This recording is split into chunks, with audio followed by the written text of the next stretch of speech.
Hassut, hurjat hirviöt.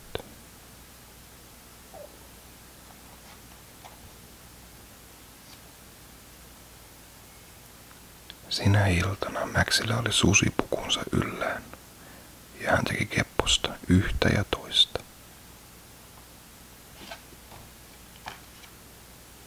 Ja kaiken muista.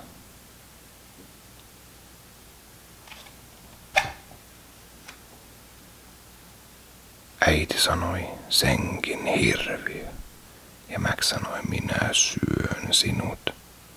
Ja siitä hyvästä hän sai mennä ilman illallista nukkumaan.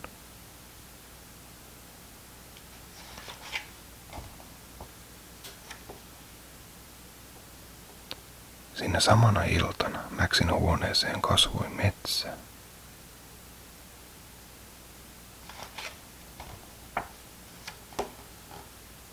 Ja se kasvoi.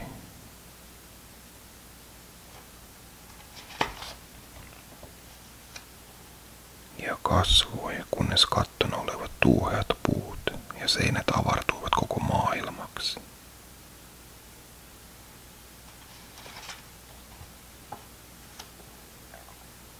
Ja meren aallot toivat Maxille ikioman veneen, ja hän purjehti koko yön ja päivän.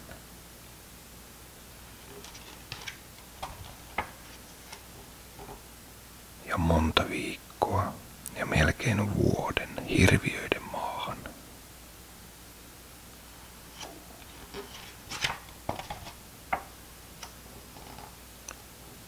Ja kun hän tuli hirviöiden maahan, ne karjuivat hänelle hirveästi ja narskuttivat hirveitä hampaitaan ja pyörittivät hirveitä silmiään ja paljastivat hirveät kyntensä.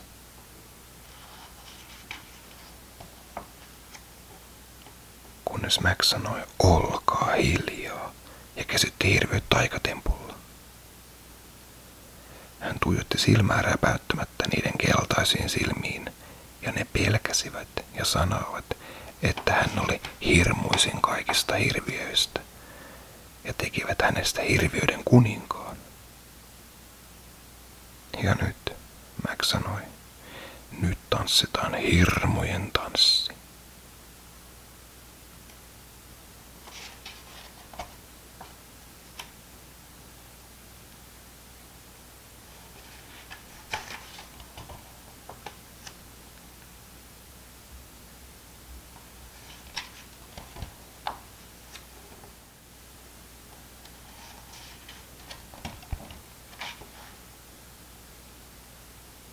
Nyt lopetetaan, Max sanoi, ja lähetti hirviöt nukkumaan ilman illallista.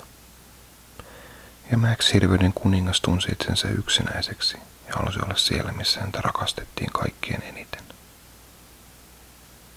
Sitten jostakin kaukaa maailman toiselta puolelta tuli hyvä ruoanhaju, ja hän lakkasi olemasta hirviöiden maan kuningas.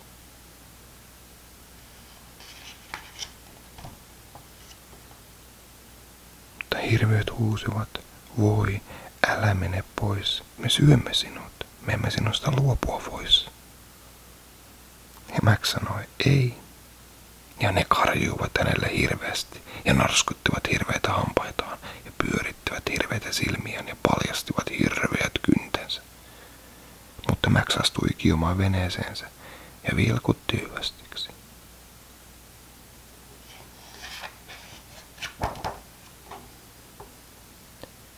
Purjehti kokonaisen vuoden ja monta viikkoa ja yhden päivän.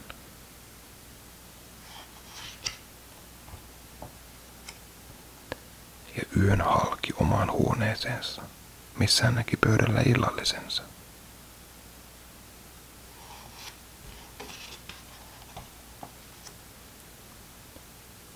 Ja ruoka oli vielä ihan lämmin.